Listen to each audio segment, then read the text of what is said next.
Hello, it is Thursday, the 21st of June, 2012. Let's get started within the evening video, and the charts shown will be the daily silver chart, the gold chart, but a monthly view, so long term.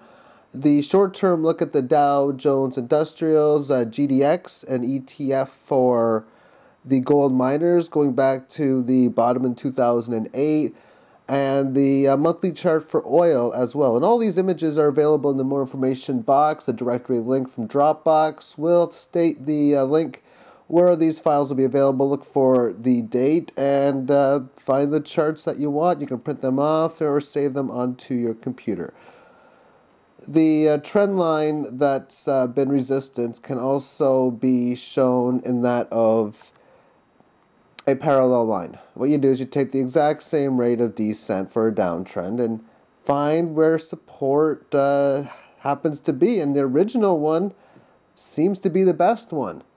For it was an area that's found support three times, pierced above, and then it tangled with it in here, and now it's back again towards that area. If this area is unable to hold, well, then that would make that fast move to the lower levels. And I'm going to talk just after this actually about what would go down most likely if silver prices were to go towards this level. So let's do that now. And this is a fake chart. I'll say that on the top left, fake as well. Well, the final 6 periods to be that of fake.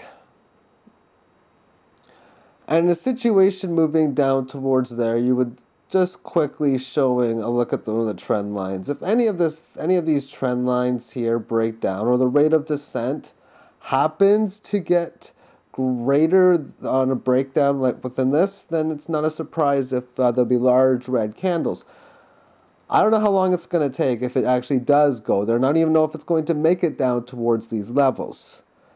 This is the summer where markets generally don't move as volatile, but that doesn't necessarily mean that's not going to be the case. And also we're moving into the final week where we get to the time frame where silver usually is on a seasonal bullish level for about 8 months, and that starts on June the 30th. But last year it really broke even for the 8-9 month period. So it's very difficult to state if June 30th is going to be it again, but it's possible next Friday we could see something like this. It's unlikely. For the more likely event is that it's going to take some time to get us down to these levels, but it wouldn't be the first time in the world to see capitulation moves within this nature. For it happened in 2008, it happened in 2011, and many markets that we see are going through this. When all the markets go through 3, 4, 2, 5% losses, then how did industry be 5%, 4% worse on one day than it was before? It's all because of what it is priced within. Now, what's going to be important to note is I've been stating really a clear break below this 25 is where the disconnect should come into play. Now, it's been a complacent group of people overall. There's hardly anybody in this world, as far as in North America, Europe, Australia, Brazil, you name it, that is aware that silver price doubled or tripled, I should state, in 2010, 2011, and then has given up close to all of its gains, and a move down to this level would give up all of its gains. Not many people are aware of that, so people are not going to be like, oh, silver went down, I should buy, because they're not aware of it. Now, with that being said, there are a lot of people that are. Now, when the movement prices, or if the movement prices were to come down to here, what you would notice within places like, say, APMEX, the supply will probably not run out, at least not originally. Therefore, there might be a lot of orders that they'd be going through, because I think a lot of people whom are in the know will be buying when you get towards those price levels. Now, for APMEX, they don't care, and I'm sure a lot of the other big companies like Gainesville or you name it, they probably don't care too much about price action because they hedge their bets. They'll short the market when they buy, and when they sell, they'll cover it. So if you're buying silver from APMEX, they'll cover their position of silver. But if they can get more silver and then short the market again, they'll keep on doing it. question is, if it gets to the point where they're unable to replenish, then the fees just may change, because it's about $3 over spot. So say at 20, that means you're paying 23 for a maple, compared to today at 27 you're paying 30, and at 38 you're paying 41. But that also means that at 38 the percent was under 10, and at 20 the percent is 15. So the premiums, and just by going the same dollars over spot, would essentially go higher on moves down to 20, but there isn't that large of a difference within like 7% or 15%. It's noticeable, but it's not a massive one. Okay, so that'll be it for silver. Let's just now take a look at gold. And this is long term, this is monthly chart. I'm going to draw a couple trend lines in here. You got like the one that's been breaking, like something like that, but I guess you could do something like that as well. Because the original trend line, this one, I guess this one, however you want it, let's start it back. Yeah, this is good. It's broken through, but what you've seen within this uptrend is that it has done well after retracements. Oh, that's usually the time to buy, or has been historically, at least within this. You buy on this retracement, it works out. And you could be saying back here again, well, you know what? It went below 845 last time, and that's the number I didn't think was going to go much below, and it went like 150 below. Yeah, well, if you bought at 850 here, and you're holding here, how is it looking today? And even for that matter, if you bought at 1,000 here in March of 2008, how are you looking again today?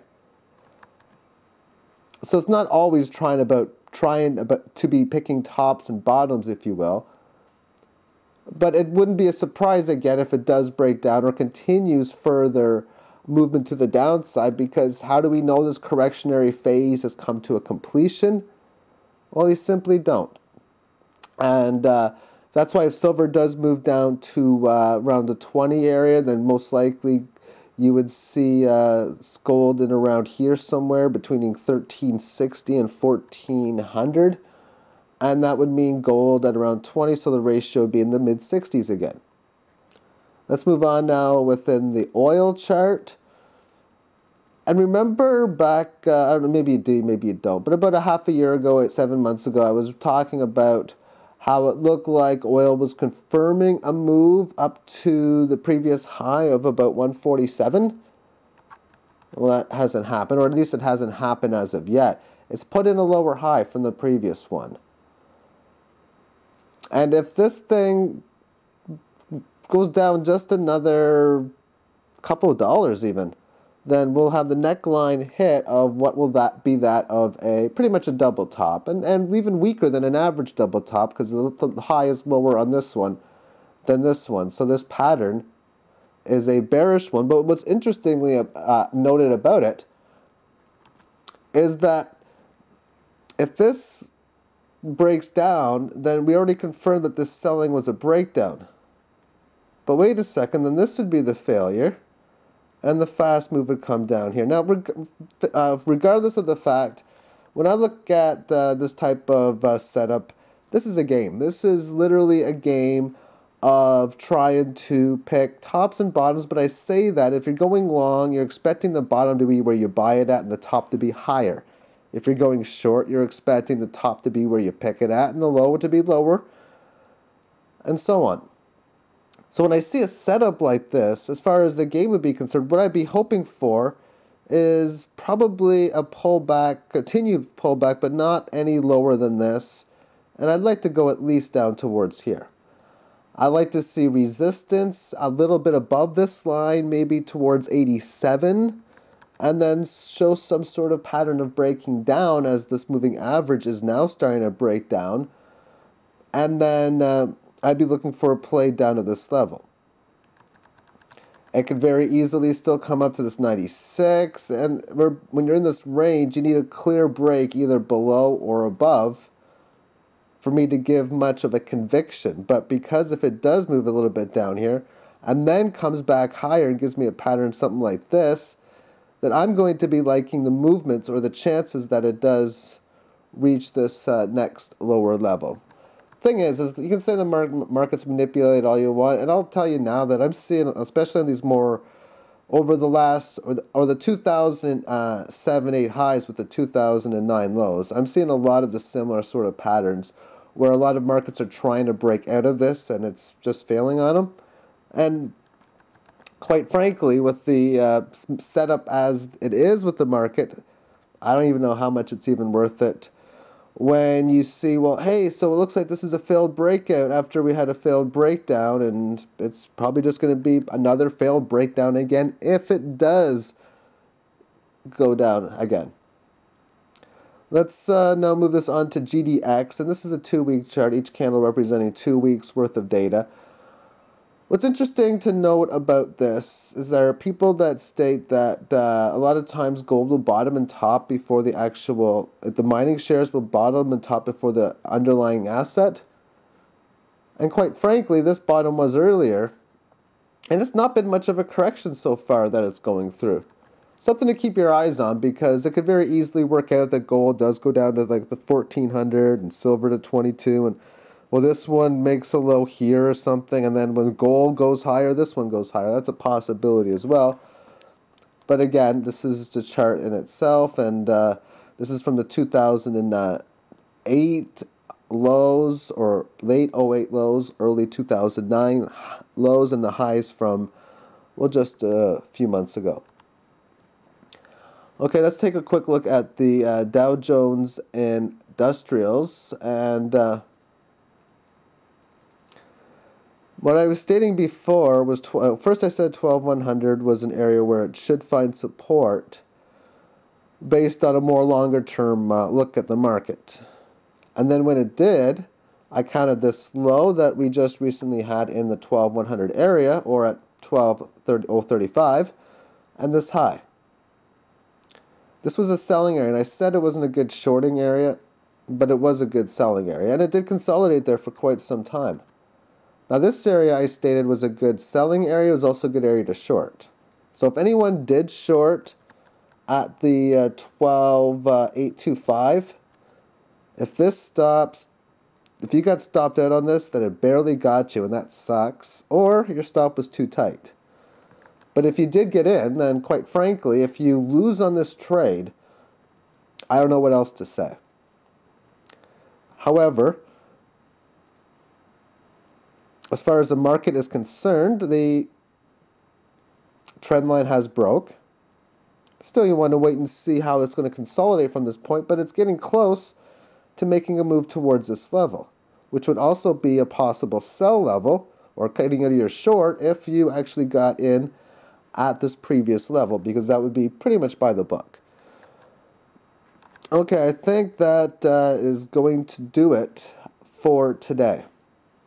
I'd like to thank you for tuning in, and take care. Bye-bye.